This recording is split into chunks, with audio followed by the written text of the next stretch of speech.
ओम शांति।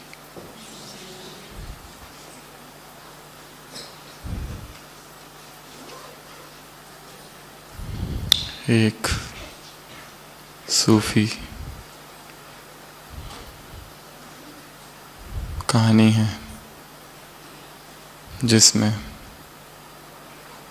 एक व्यक्ति सो रहा है और सोते हुए वो एक स्वप्न देखता है।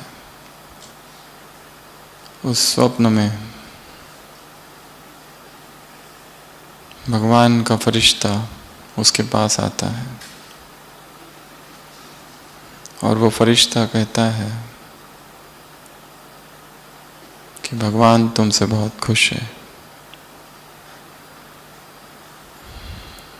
तुम इतने नेक दिल हो, इतने ईमानदार हो, इसलिए भगवान ने तुम्हारे लिए बख्शिश भेजी है। और स्वप्न में वो व्यक्ति पूछता है उस फरिश्ते से क्या भेजा है, तो वो फरिश्ता कहता है 10 रुपए। वो कहता है 10 रुपए, ये तो अपमान है। तुम भगवान की तरफ से आए हो केवल 10 रुपए लेकर। और वो बढ़ाते बढ़ाते 20, 30, 40, 50, 90 और 99 रुपए तक पहुंचता है। और जब 99 तक वो पहुंचता है उसके बाद वो कहने लगता है 100 से मैं 1 रुपया भी कम नहीं लूंगा। तुम भगवान की तरफ से आए हो, मैंने तो कभी सोचा भी नहीं था भगवान इतना कंजूस है। तुम रिप्रेजेंटेटिव हो, नुमाइंदे हो, तुम भगवान को रिप्रेजेंट करते हो।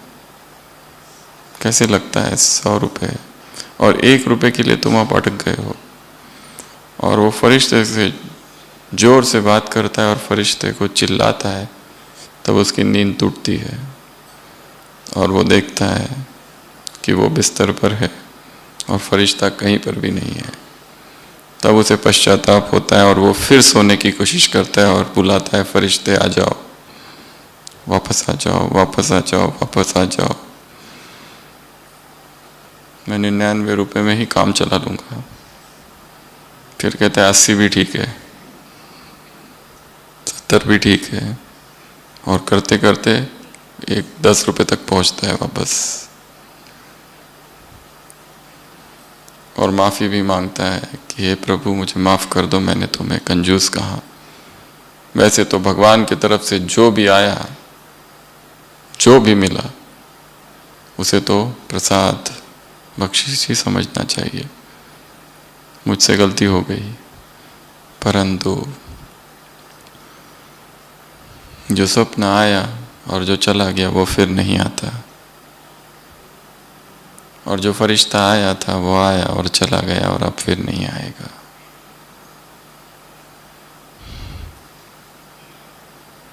व्यक्ति ऊपर से कितना ही धर्म में हो, धार्मिक हो, अध्यात्म में आगे बढ़ जाए, फिर भी भीतर इच्छाएं बनी रहती है।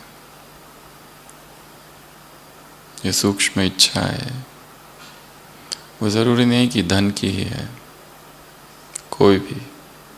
और हर इच्छा अपने साथ एक बेचैनी लाती है।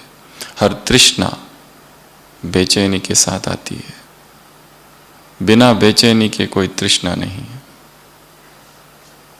एक हलचल, एक बेचैनी, और ये बेचैनी इतनी गहरी है,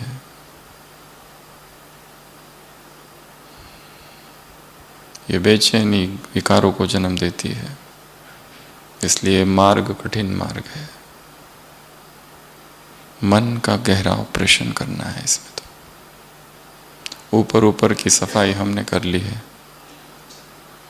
ऊपर ऊपर से विकार निकल गए, पर जो डीप सीटेड वाइसेस, विकार है, उन तक पहुंचना, उनको देखना, इसके लिए स्वयं का अनुभव ही काम आएगा। सुनी सुनाई बात और पढ़ी पढ़ाई बात इसमें काम नहीं करेगी। खुद का अनुभव खुद ही गुजरना होगा, कुछ गहरे अनुभवों से।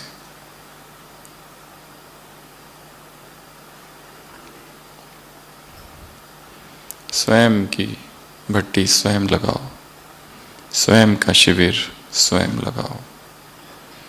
सार्वजनिक शिविर, सार्वजनिक भट्टी, सार्वजनिक तपस्या यदि व्यक्तिगत तपस्या में रूपांतरित ना हो तो वो केवल एक मनोरंजन मात्र रह जाएगा, एक वाणी का विलास, एक बुद्धि का विलास, ढेर सारे शब्द, ढेर सारी क्लासेस। इसलिए साधना तो अकेले की है, मौन की है और एकांत की है।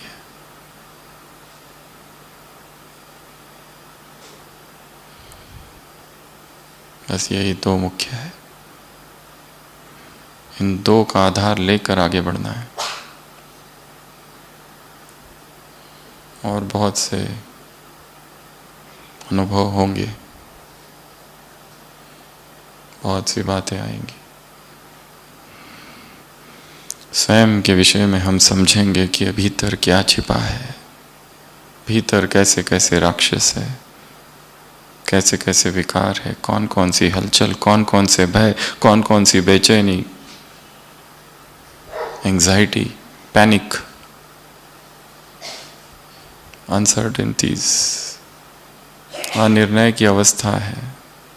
ये करूँ या वो करूँ, यहाँ जाऊँ या वहाँ जाऊँ, बेचैनियाँ, परेशानियाँ ऊपर नहीं दिखाई देती पर भीतर है। इसलिए स्पिरिचुअलिटी का मार्ग ऑपरेशन का मार्ग है, डीप ऑपरेशन।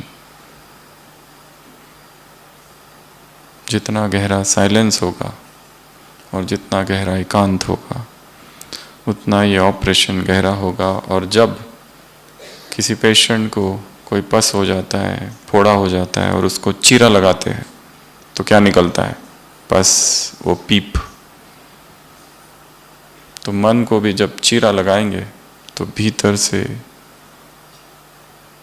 पीप निकलेगा, पस निकलेगा, जिसमें सूक्ष्म घृणा, सूक्ष्म नफरत, सूक्ष्म भय, कोई बचपन का इवेंट, कोई ट्रॉमा, कोई बहुत गहरी चोट, कोई अपमान, कोई कलंक उसमें छिपा है। वो सब बाहर निकलेगा, क्योंकि सेवाएं सबको छिपा देती है, कवर कर देती है, सप्रेस कर देती है, मिटाती नहीं है। इसलिए आज की मुरली में बाबा ने योग, सेवा, संबंध, संपर्क, इसकी गहराई से चर्चा की है। नया वर्ष है, आ रहा है, पुराना जा रहा है, नया आ रहा है। भूमि की कमी है, पानी की कमी है, खटिया की कमी है, परंतु यज्ञ रक्षक खड़े हैं। मधुबन निवासियों की महिमा की है बाबा ने, शाबाश कहा, मेहनत की, प्रबंध किया, सब किया। नया वर्ष है, आ रहा है, पुराना जा रहा है। सबके मन में संकल्प है। बाबा के पास सब पहुंच गया, परंतु सबसे पहले क्या पहुंचा? लेटर, टेलीफोन, कंप्यूटर, ईमेल, क्या पहुंचा सबसे पहले? संकल्प। तुमने यहां संकल्प किया और उस तक पहुंचा। यदि वो संकल्प इतना शुद्ध है, इतना पवित्र है, इतना निस्वार्थ है, परमात्मा प्रेम में लवलीन रहो तो माया की आकर्षण समाप्त। स्लोगन आज का, इतना शुद्ध संकल्प। हमारे सभी संकल्प उस तक पहुंचते हैं। यदि उसमें विश्व कल्याण समाया हुआ है, यदि उसमें निस्वार्थ भाव समाया हुआ है, उसमें विशुद्ध प्रेम समाया हुआ है,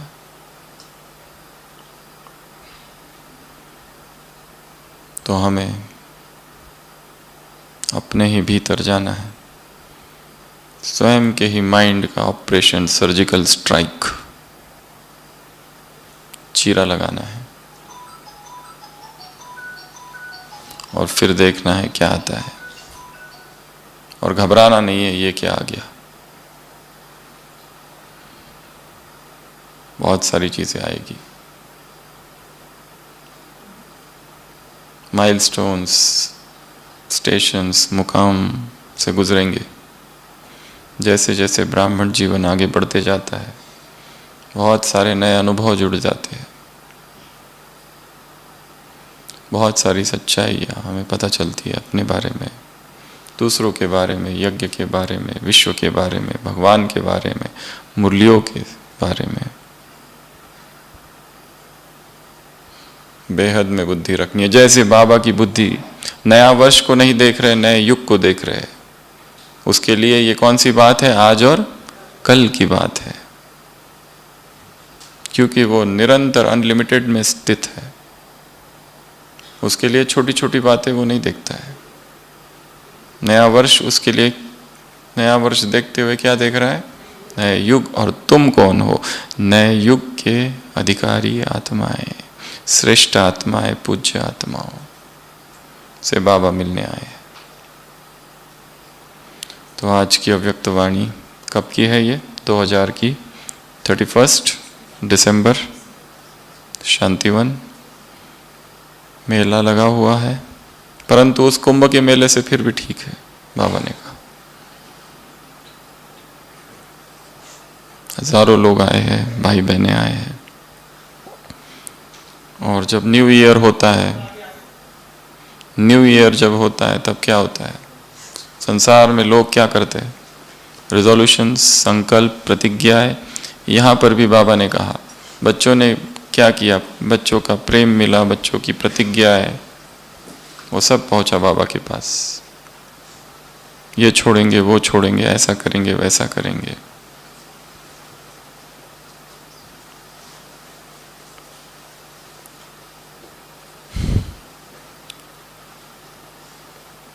तो बाबा ने कहा, ये खेल कैसा है, आज और कल का। सारी सृष्टि चक्र को देखते रहना, उसमें हम कहाँ हैं, इतने छोटे से।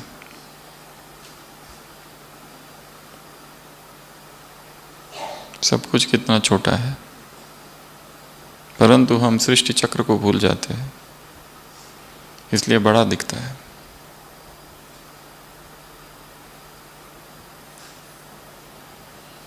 तो बाबा ने कहा, जो अनन्य बच्चे हैं, जो बाप को प्रिय है, उनके लिए क्या, भविष्य उतना ही स्पष्ट है जितना वर्तमान। इतनी क्लैरिटी ऑफ विजन स्वयं में लानी है कि सब कुछ स्पष्ट दिखाई दे। और उसके लिए एक महत्वपूर्ण काम है, जो अतीत है, जो पास्ट है, उसमें जो कचरा है उसको साफ करना है। सभी जब भी मधुबन आते हैं, भट्टी के लिए आते हैं, सेवा के लिए आते हैं, या ऐसे ही आते हैं, तो इस स्थान पर आना अर्थात इसको एक महान टर्निंग पॉइंट समझना है जीवन का। भगवान के घर में आए हैं। ये वो भूमि है जहाँ ब्रह्मा ने तपस्या की है, मम्मा ने तपस्या की है, आज मम्मा को भी याद किया है। ज्ञान चंद्रमा, ज्ञान सूर्य, सभी दादियों ने यहाँ तपस्या की है। उनके वाइब्रेशंस, उनके बोले हुए शब्द। पैरासाइकोलॉजी में, साइकोलॉजी में एक शब्द आता है आकाशिक फील्ड, अर्थात 100 साल पहले यदि किसी ने कोई शब्द बोला है, ब्रह्मा के बोले हुए शब्द, आकाशिक रिकॉर्ड्स आकाश में अभी है, उसको कहते हैं आकाशिक रिकॉर्ड्स। वाइब्रेशंस रहते हैं। राम लक्ष्मण वन में घूम रहे, एक स्थान पर पहुंचते हैं। जैसे ही एक खंडहर सी जगह आती है, लक्ष्मण अंदर घुसता है और तुरंत विचार आते हैं उसके मन में, ये क्या कर रहा हूं मैं? वनवास मुझे थोड़ी मिला है, इसको मिला है, भाई को। मैं क्यों आ गया? मैं क्यों यहां सफर कर रहा हूं? मुझे तो राज्य भाग भोगना चाहिए। फिर वहां से बाहर आता है, फिर से विचार बदलते हैं, फिर अंदर जाता है, फिर नेगेटिव थॉट्स, फिर बाहर आता है। वो पूछता है श्री राम से, ये क्या हो रहा है? श्री राम कहते हैं कई वर्षों पहले इसी स्थान पर, इसी खंडर पर दो राक्षस रहते थे। दोनों आपस में दुश्मन हो गए, आपस में लड़े और दोनों ने एक दूसरे को मार दिया। इस घटना को कई वर्ष हो गए, परंतु वो वाइब्रेशंस हेट्रेट के अब भी वहां है। तो निकृष्ट करने वाले ये लोग जो राक्षस है, वो भी अपने वाइब्रेशंस छोड़ते हैं। पुलिस के पास एक कुत्ता होता है, स्निफर डॉग। वो क्या करता है? सूंघता है। सूंघ कर जाकर चोर को पकड़ लेता है। एक चोर जो निकृष्ट कर्म कर रहा है, वो भी अपने वाइब्रेशंस छोड़ जाता है। तो सृष्टि की सबसे महान आत्मा है, सृष्टि का जो प्रजापिता है, वो जो संपूर्ण जगत की मां है, वो और उनके द्वारा निर्माण की हुई वो महान आत्मा है, यज्ञ के आदि रतन। उन्होंने यहां तपस्या की है। उनके वाइब्रेशंस यहां नहीं होंगे। उनके बोल, उनके शब्द, उनके स्वप्न, उनका समय यहां बीता है। This place is recharged with those divine vibes. केवल हमें स्वयं को सेट करना है, ट्यून करना है। जैसे रेडियो का स्टेशन होता है ना, 108, 102, 105, जैसे ही बीच में अगर रखो कहीं तो खरखर खरखर खरखर खरखर खरखर बहुत ही कर्कश आवाज आता है। और फिर अचानक से जैसे स्टेशन मिलता है, एकदम कोई गीत और आवाज सुनाई देता है। उसी तरह इस सृष्टि में जितनी भी महान आत्माएं आज तक हुई है, केवल इस यज्ञ की आत्माएं नहीं, द्वापर से अब तक की जो भी आत्माएं जो त्यागी थी, तपस्वी थी, वैरागी थी, देहभान से नितांत मुक्त थी, प्रभु प्रेम में डूबी हुई थी, महान श्रेष्ठ भगत थी या कोई सन्यासी थी, जैसे ही हम शरीर के भान से परे जाते हैं, हम उन सभी से जुड़ जाते हैं। उनके वाइब्रेशंस, उनके प्रकंपन हमें मदद करने लगती है। ये सारी कायनात, ये सारी सृष्टि हमारी मदद के लिए दौड़ती है। इसलिए किस स्थान पर मैं हूं, ये चिंतन अभी कहां बैठे हैं। कि मेडिटेशन हॉल न मालूम कितनी बार यहाँ अव्यक्त बाप दादा आए हैं। अव्यक्त बाप दादा के बोल, वो शब्द आज भी हवाओं में है, परंतु हम क्यों नहीं पकड़ पाते? क्योंकि हम अपने ही वाइब्रेशंस में हैं। थोड़ा सा अपने वाइब्रेशंस, अपने चिंता, अपने विचार, अपना अतीत, अपने परेशानियां, अपनी छोटी सी दुनिया से थोड़ा सा बाहर जाओ, ऊपर, और ऊपर जाते ही फटाफट फटाफट हम कैच करने लगेंगे नए नए संकल्प।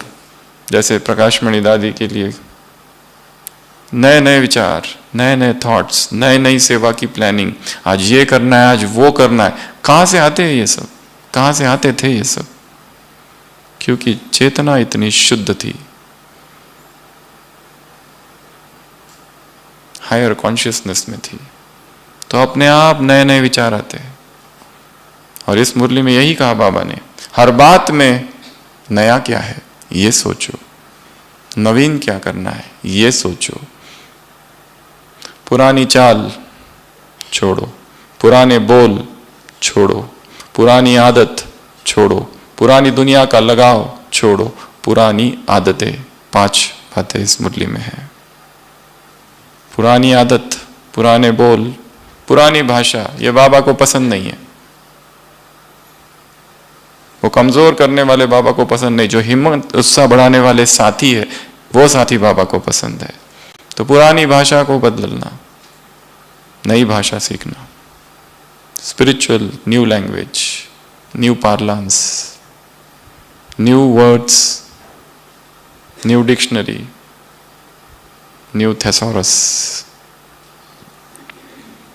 नई भाषा, नई चाल, नई आदतें, न्यू हैबिट्स, पुराने संस्कार। बाबा ने कहा, एक बहुत सुंदर शब्द इस वाक्य इस मुरली में आया है, नए श्रेष्ठ संस्कारों का क्या करो, आह्वान। ये पांचों को छोड़ो, पुरानी आदतें छोड़ो, पुरानी दुनिया से जो लगाव है वो छोड़ो, और क्या करो, आह्वान। और आह्वान करते समय एक विनम्रता का भाव हो, हे महान संकल्प सृष्टि के आ जाओ, तन्मय मनो शिव संकल्प मस्तु। इस सृष्टि में जो भी शिव है, तन्मय मनो शिव संकल्प मस्तु।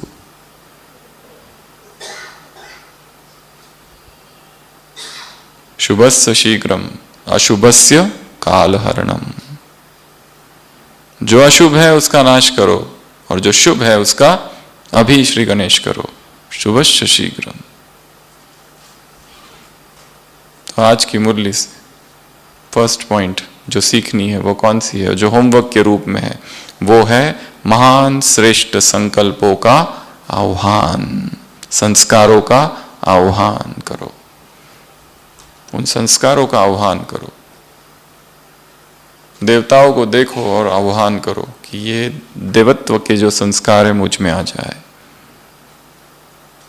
दादियों के चित्र देखते हो तो उन चित्रों को देखते हुए उनकी पूजा नहीं करनी है। उनको खुशी नहीं होगी उसकी पूजा कर कर, उसके ऊपर गीत बनाकर या वंदना कर कर। उन्हें खुशी कब होगी, जब वो करोगे जो उन्होंने कहा या उन्होंने किया। तो सबसे पहला काम महान श्रेष्ठ संस्कारों का आह्वान। और ये जो 5 है पुराने, सोचो कौन सी पुरानी आदत है। डिजिटल वर्ल्ड है, डिजिटल टाइम वेस्ट कितना हो रहा है। भगवान तो सेकंड सेकंड की बात करता है, 1 सेकंड भी वेस्ट ना हो, कितना टाइम वेस्ट कर देते हैं। Phone calls, phone chats, messages, WhatsApp, video calls, social media, इससे बात उससे बात, इसको बताऊं उसको बताऊं, किसको क्या बताना है, किसी से कुछ भी मिलने वाला नहीं है। यहां से किसको साथी बना है, वो चप्पल या जूतों की जोड़ी छोड़कर यहां कोई भी परफेक्ट जोड़ी नहीं है, सब में प्रॉब्लम है। वो चप्पल या जूते बस वही परफेक्ट है, बाकी किसको साथी बनाओगे। ये मेरा साथी, ये मेरा दोस्त, ये सारी स्पिरिचुअल फ्रेंडशिप्स कहीं ना कहीं फंसाती है और भ्रम उत्पन्न करती है। किसके साथ शेयर करोगे अपनी प्रॉब्लम्स, अपनी समस्याएं। जिसके साथ शेयर कर रहे हो वो भी सुन रहा है क्या? कौन सुनता है क्या? उसको अपने दुख दर्द में डूबा हुआ है, और सुन भी लिया तो कितना पकड़ पाएगा, कौन सी एडवाइस दे पाएगा। और इधर शेयरिंग ज्यादा, उधर शेयरिंग कम। इसलिए देहधारियों से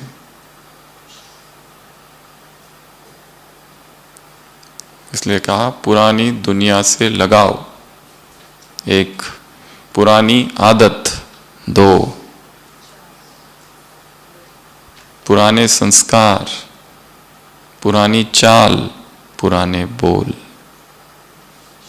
नए वर्ड्स, न्यू वर्ड्स। और न्यू वर्ड्स के लिए मुरलियों का अध्ययन करना पड़ेगा। बाबा के जो शब्द है वो हमारे शब्द हो जाए। इस मुरली में बाबा ने वो भी कही है, मम्मा की एक बात जो मम्मा ने इशारे से कही, सीधी नहीं कही, डायरेक्ट नहीं कही, हंसते हुए कही। और वो कौन सी बात है? अलबेलेपन की। और कौन सा अलबेलापन हो जाएगा? देख लेंगे, कर लेंगे, चलता है, ये अलबेलापन। इसलिए पहला काम क्या करेंगे आज की मुरली से? महान नए श्रेष्ठ संस्कारों का आह्वान। ये फर्स्ट स्टेप है। पहले तो कौन से श्रेष्ठ संस्कार है जो मुझ में नहीं है, वो देखो। ये नहीं है मुझ में, किसी और में है, मुझे लाने हैं। कैसे लाऊं? आह्वान करो, देखो उनको, वो आ रहे किरणों के रूप में। एक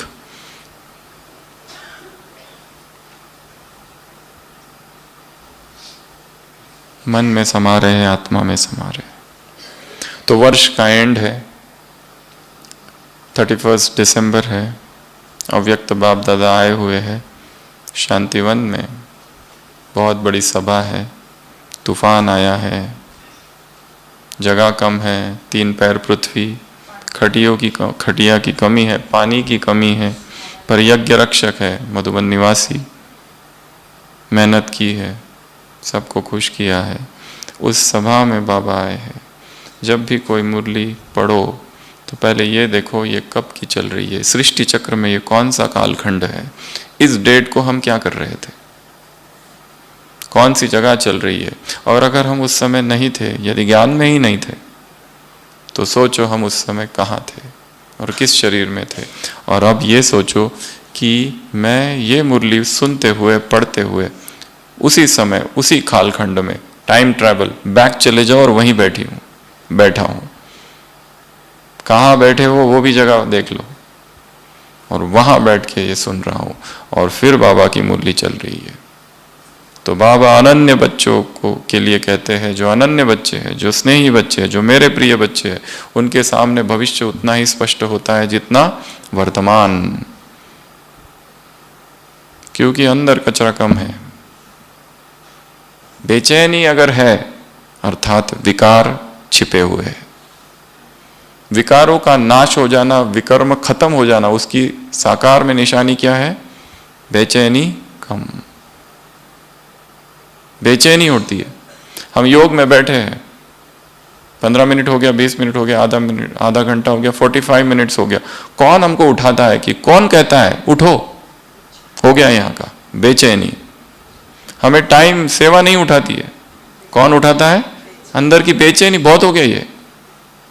फिर अपने आप जाने लगता है कब 7:30 बजेगा, कब 7:30 बजेगा, कब 4:45 बजेंगे, कब 4:45 बजेंगे। बेचैनी है। हाँ, सेवा में ठीक लगता है, क्योंकि सेवा में बाह्य मुक्ता है, और सेवा क्या कर देती? कवर कर देती है उस बेचैनी को।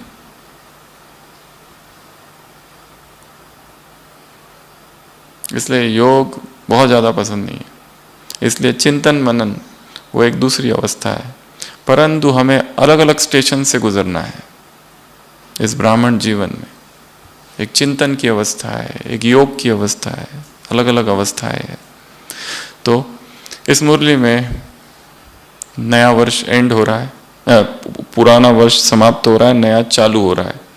तो इसके बीच में ये चल रहा है। तो बाबा ने क्या चेकिंग की? खाते की, जमा का खाता। सेविंग कितनी है? Saving accounts. तो 3 खातों में से तीसरा खाता कौन सा है, वो कौन बताएगा?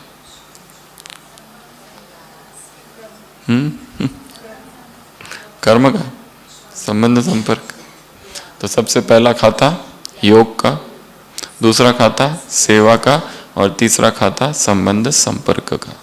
तो सबसे पहला योग। योग की परसेंटेज क्या है? वास्तव में योग तो वो है जो विकर्म को विनाश करे, अर्थात बीज रूप वाला।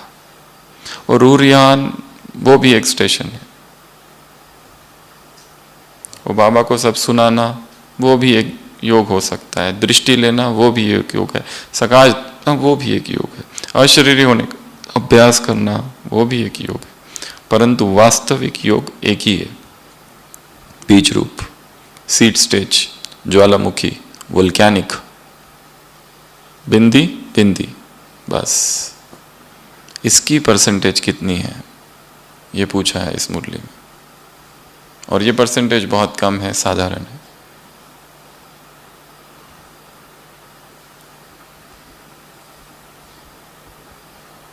और दूसरी बात, इसकी निशानी क्या है प्रैक्टिकल जीवन में? बोल और चलन। कैसे? योग युक्त, युक्ति युक्त। केवल 2 बजे उठने से काम नहीं होगा, फिर चाहे कितना भी बैठे रहो, दैट इज नॉट इम्पोर्टेंट। योग अर्थात योगी अर्थात योग का जीवन में प्रभाव। मुरली में शायद योगी जीवन का वैसे कुछ आया है, योग होना होगा वो, योग का जीवन में प्रभाव।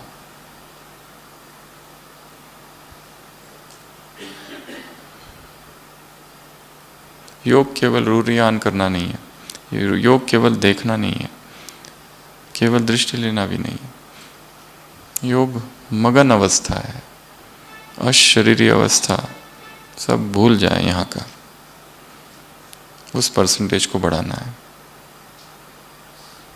उसकी प्रैक्टिस ज़्यादा करनी है। 1 घंटा बैठे पर अशरीरी बीज रूप कितना समय थे? 1 मिनट, 2 मिनट, 5 मिनट। वो जितना ज़्यादा होगा और गहरा होगा उतना ही दिनचर्या पे असर होगा और वैसे बोल होंगे। नहीं तो योग तो है परंतु बोल वही है पुराने।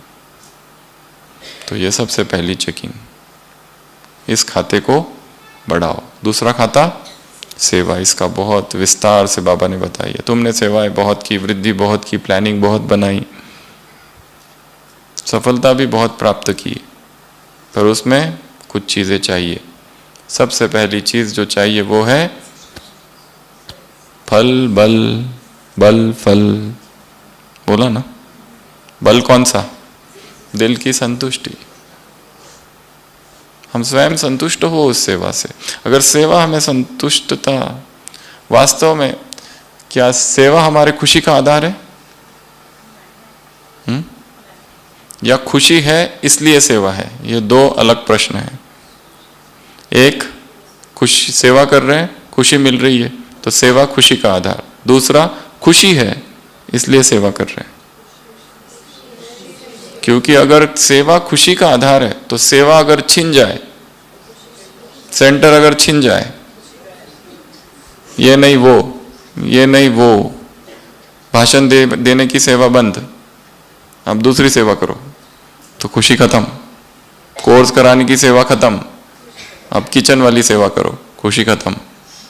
या केवल पार्टियों को घुमाने की सेवा करो, खुशी खत्म। अर्थात वो सेवा से भी चिपकाव है। फिर एक खुशी है इसलिए सेवा कर रहे हैं, आज ये सेवा कल वो सेवा, जो दी वो ठीक। तो सेवा में सबसे पहली बात है दिल की संतुष्टता। दिल का तीर दिल को लगता है,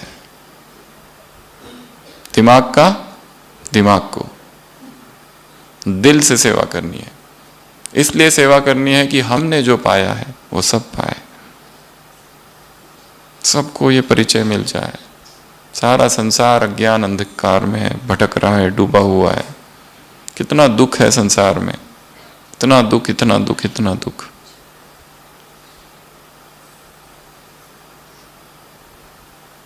कई बार हॉस्पिटल में पेशेंट्स एडमिट होते हैं, इतनी बेचैनी, इतनी बेचैनी, इतनी बेचैनी, इतना डर रहता है, इतना डर रहता है। पूरा परिवार बहुत अच्छा है, वो पति इतना अच्छा है, बच्चे इतना अच्छा है, सब इतनी केयर करने वाले, पर वो माता जी है उसको इतना भय, इतना भय, इतना भय। ऊपर से कोई कारण नहीं है पर भय ही रहता है, बेचैनी होती है, पसीना आता है, आधी रात को उठती है, सारा पसीना पसीना पसीना।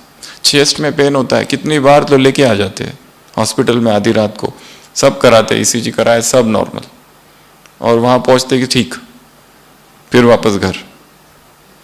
ऐसी कोई जांच नहीं है जो छोड़ी है, सब कुछ करा के हो गया पर बेचैनी।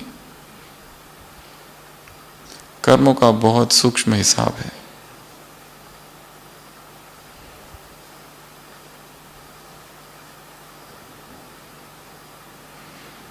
इस ज्ञान में आने से पहले हम कहीं बैठे थे ऐसे मेडिटेशन में, कोई आश्रम में, और आधा घंटा 1 घंटा हो गया, पैर दुखने लगा। तो वो जो वहाँ स्वामी जी थे, तो हमने कहा क्या हो गया? उन्होंने कहा पैर दुख रहा है।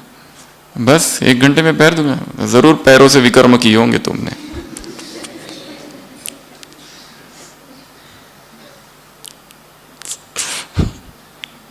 अब साक्षी होकर देखते रहो उसको, दर्द को, हिलना नहीं बिल्कुल।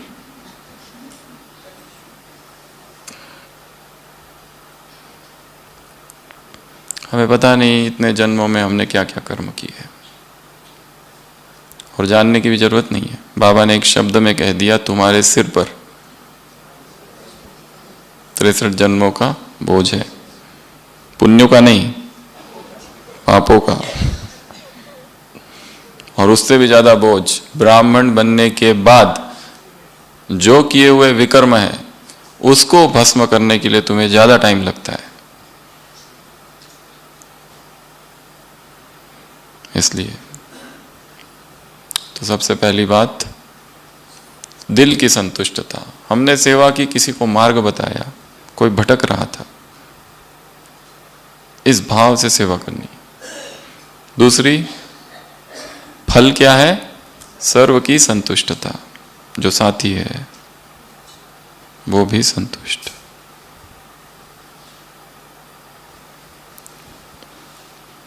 तीसरी बात, मेहनत, एनर्जी और समय बहुत लगाते हैं पर इतनी सफलता नहीं मिलती। अगली बात, मैंने किया, सेवा की और उसके बाद मैंने किया, ये भाव। ये क्या खाना है? कौन सा फल? कच्चा फल। सेवा तो की परंतु हर जगह क्या जोड़ा? मैंने किया, मैंने किया, मैंने किया, मैंने किया, मैंने किया। इसको रिप्लेस करो डायमंड गोल्डन की से। निमित्त भाव, निर्माण भाव, निस्वार्थ भाव, शुभ भावना, शुभ स्नेह, इससे रिप्लेस करना है।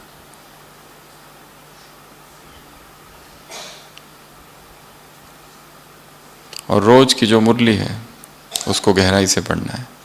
यह सबसे मेन चीज है। नहीं तो पता कैसे चलेगा करना क्या है? और उसमें भी अव्यक्त वाणियां।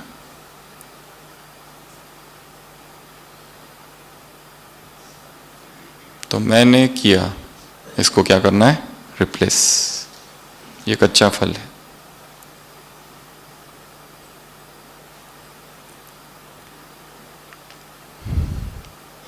ये सेवाओं के विषय में था। अगला, संबंध संपर्क।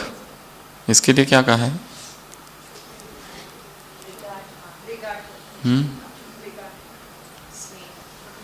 वो जो पूरा न्यू वर्ष का होमवर्क है वो इसी सब्जेक्ट के विषय में है। क्या बनो? दाता। क्या बनो? अखंड दानी।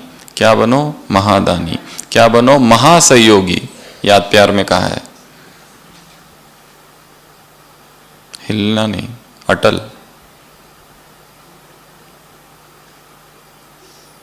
देना, गुणों का दान करना। उदाहरण दिया क्यों गुणों का दान करना या क्यों दानी बनना है। कारण क्या क्या है? सबसे पहला तो तुम दाता के बच्चे हो, तो मास्टर दाता हो। दूसरा, तुम्हारे जड़ चित्रों का उदाहरण क्या है? देवी देव, देने वाले।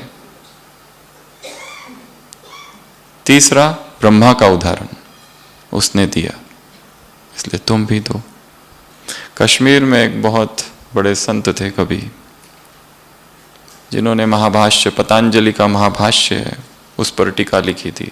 पर वो इतने स्वाभिमानी और स्वावलंबी थे, किसी से कुछ नहीं लेते थे, और वो भी संसार के कोलाहल से दूर रहते थे। उनकी एक कुटिया, उनकी पत्नी, बस प्रकांड पंडित थे, परंतु सारा समय अध्ययन, पूजा पाठ और अपनी साधना में ही लीन रहते थे।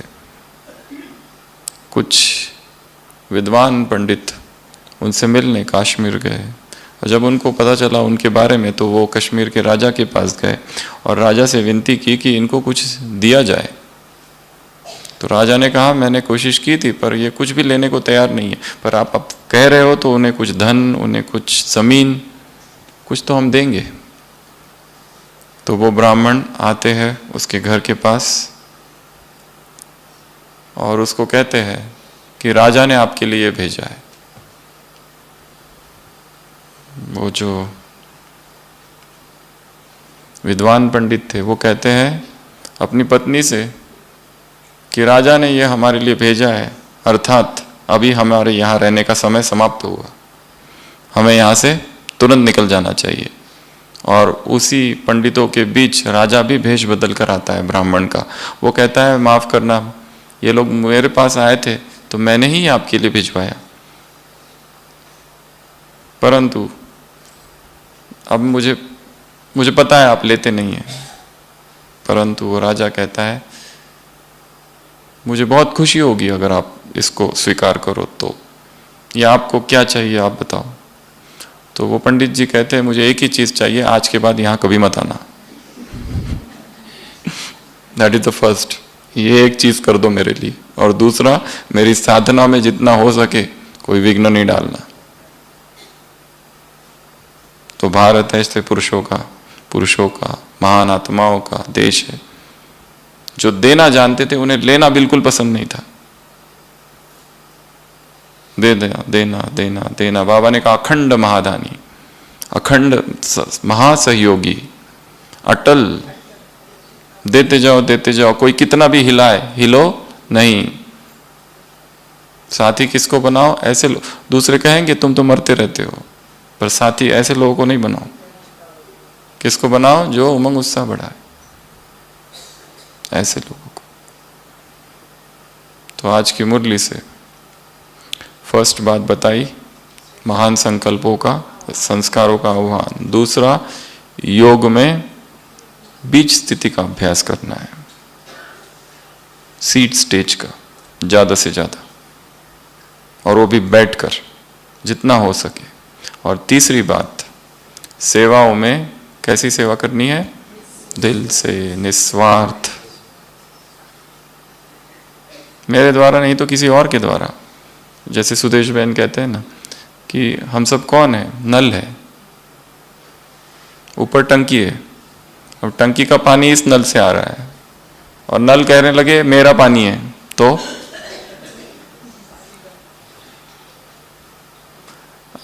उस टंकी ने इस नल को चुना है। वो चाहता तो उधर बाजू वाले नल से भी दे सकता था, पर इस मुझे चुना है, इसकी खुशी है और उसका धन्यवाद। पर जब उसकी मर्जी हो वो उसको चुन लेगा। तो अभिमान कैसा, अहंकार कैसा। इसलिए अपनी सेवाओं से भी डिटैच्ड, अपनी सेवाओं से भी अटैचमेंट नहीं हो। आज ये तो कल वो दूसरी। तो तीसरी बात आज की मुरली से जो सीखनी है वो है सेवाओं के विषय में। और फिर चौथी, देना, दाता दाता दाता दाता। इस संस्कार को कुट कुट के अंदर भरना है कि मुझे लेने के संस्कार नहीं डालने। कौन से संस्कार डालने? देने के। देना ही लेना है। छोटे बाबा से पूछते हैं कि हमें बड़ों का क्या चाहिए? रिगार्ड चाहिए। तो बाबा का क्या उत्तर है? पहले तुम उनको रिगार्ड दो, तो देना ही लेना है, तो अपने आप मिलेगा। मांगो नहीं, ये होना चाहिए, वो होना चाहिए, ऐसा होना चाहिए, वैसा करना है, कुछ भी नहीं मांगो।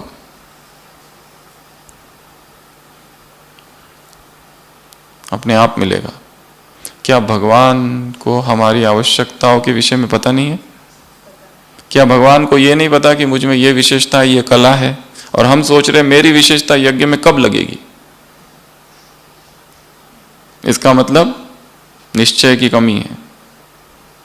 उसे पता है किसको कब कहां कैसे यूज करना है। उसकी दृष्टि हर एक पर है। उसे पता है तुम किस डिपार्टमेंट में हो और पहले किस डिपार्टमेंट में थे और आगे किस में जाने वाले हो। उससे कुछ भी छिपा नहीं है। मैं तुम्हारे सभी जन्मों को जानता हूं, आदि मध्य अंत को जानता हूं।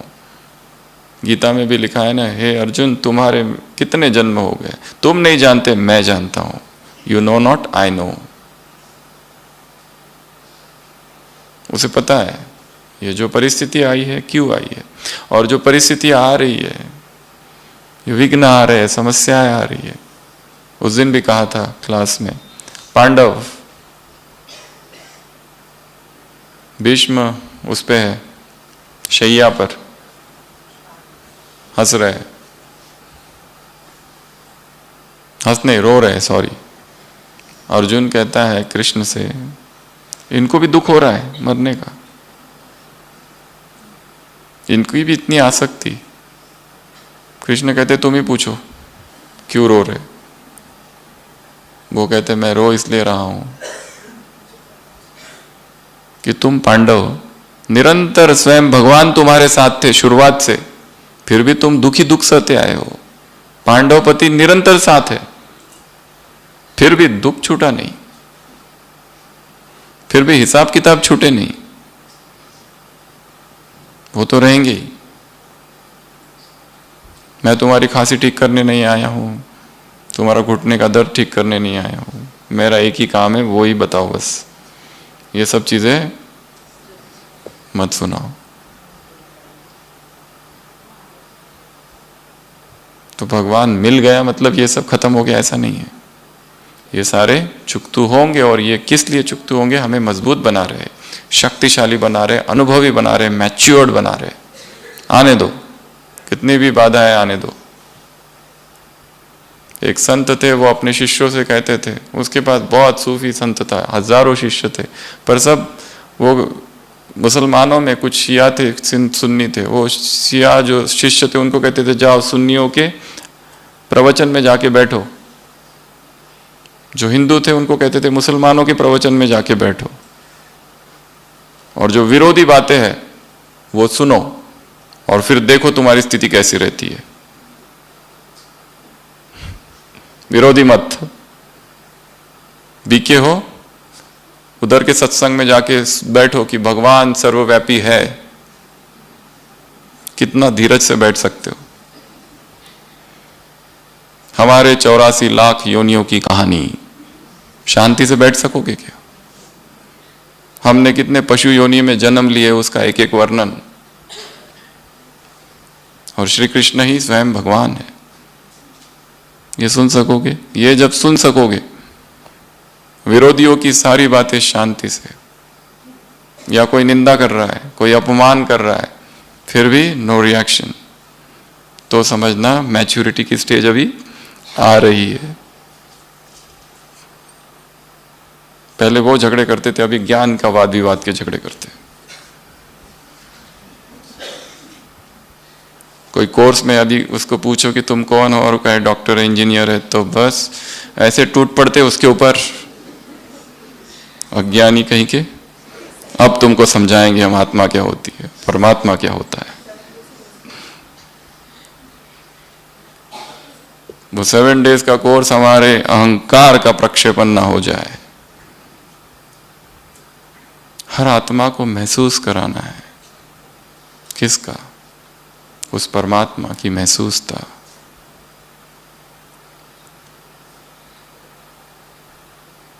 वो जो निशब्द है, वो जो विराट है। और शिव बाबा एक एहसास है, उस एहसास की महसूसता, एक परम अनुभूति है वो, उस अनुभूति की महसूसता। अपने ओपिनियन उस पर नहीं थोपने हमें, बस उसे अनुभव करा देना है। वो सब कुछ मान लेगा, तुम्हारी हर बात, नहीं तो केवल प्रश्न और लड़ाई। तो देना है। क्या करना है? देना है।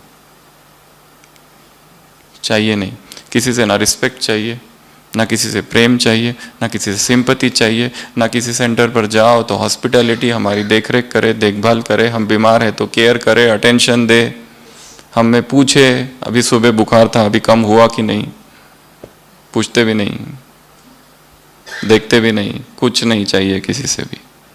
ना प्यार चाहिए, ना अफेक्शन चाहिए, ना एप्रिसिएशन चाहिए, ना एक्नॉलेजमेंट चाहिए, ना वस्तु चाहिए, ना सैल्वेशन चाहिए, ना पैसे चाहिए, कुछ भी नहीं चाहिए।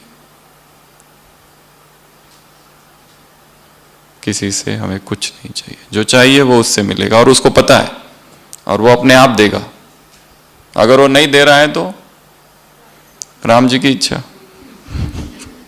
ठीक है, भक्ति में तो यही चला पूरा आधा युग, इसके आधार पर ही चला। वही सोई जो राम रचि रखा, उसकी इच्छा है तो ठीक है। अब उसकी इच्छा है तो क्या, ठीक है। वैसे यहां पर भी ड्रामा, हमें हिलना नहीं है, देते जाना है। तो ये अखंड महादान, ये एक बात। और क्या है इस मुरली में? हुक्मी हुकुम चला रहा है, मम्मा का एक स्लोगन। जब भी अलबेलेपन को खत्म करना है तो इस स्लोगन को मम्मा ने कहा याद, वो चलाने वाला चल रहे, चलते हुए चलाने वाले को याद करो, करावनहार को याद करो। वो चला रहा है, हम चल रहे, जिम्मेवारी उसको दे दी है। वी आर जस्ट कठपुतली।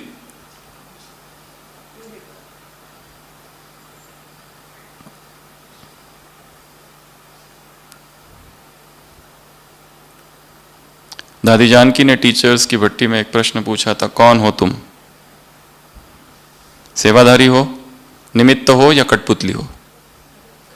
सीधा उत्तर मत दो। जो है वो बताओ, कौन समझते हो स्वयं को? सेवाधारी समझती हो या फिर दूसरा क्या? निमित्त हूं। वो निमित्तपन का भी अभिमान आ सकता है, मैं निमित्त हूं, तुम थोड़ी हो, हटो बाजू में, बाबा ने मुझे निमित्त बनाया है। मैं निमित्त हूं, निमित्त मात्र कहते हैं, बस कहने मात्र कहते हैं, निमित्त मात्र कहते हैं, मैं निमित्त हूं, बाकी निमित्त मैं हूं। सबसे ऊंची अवस्था ब्रह्मा कुमारी जीवन, ब्रह्मा कुमार जीवन की कौन सी है? इन तीनों स्टेशन से गुजरना है।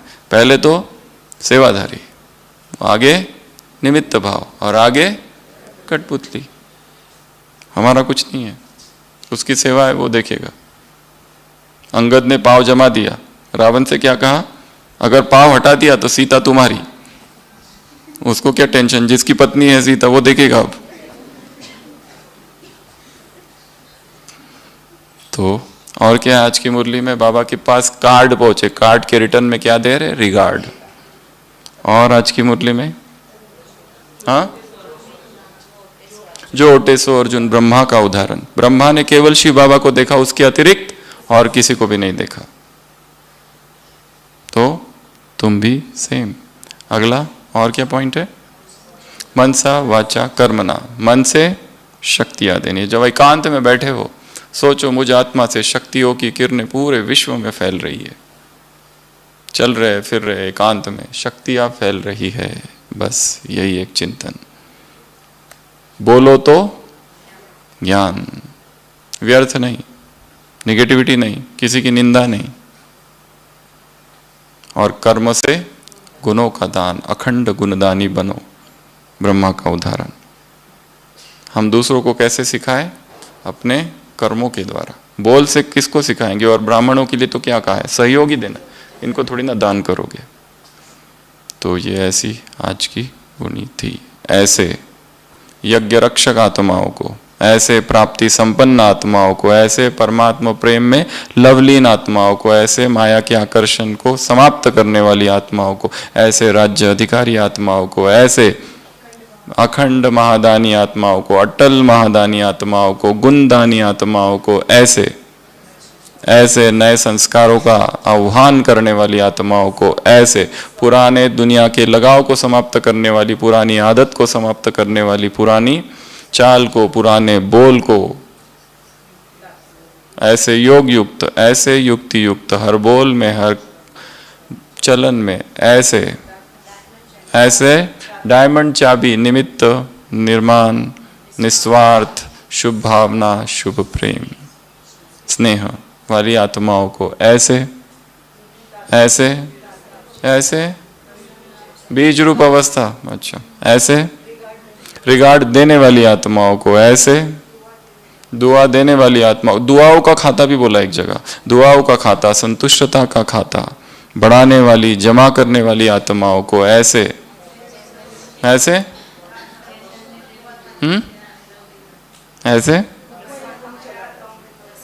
लवलीन हो गया, प्रसन्नचित्त आत्माओं को, ऐसे भविष्य और वर्तमान जिनके सामने स्पष्ट है, ऐसी आत्माओं को, ऐसे अनन्य और ज्ञानी आत्माओं को ऐसे ऐसे ऐसे, दृढ़ संकल्प करने वाली आत्माओं को ऐसे, बाबा को कार्ड भेजने वाली, टेलीफोन करने वाली, ईमेल भेजने वाली, लेटर लिखने वाली आत्माओं को और संकल्प करने वाली आत्माओं को ऐसे।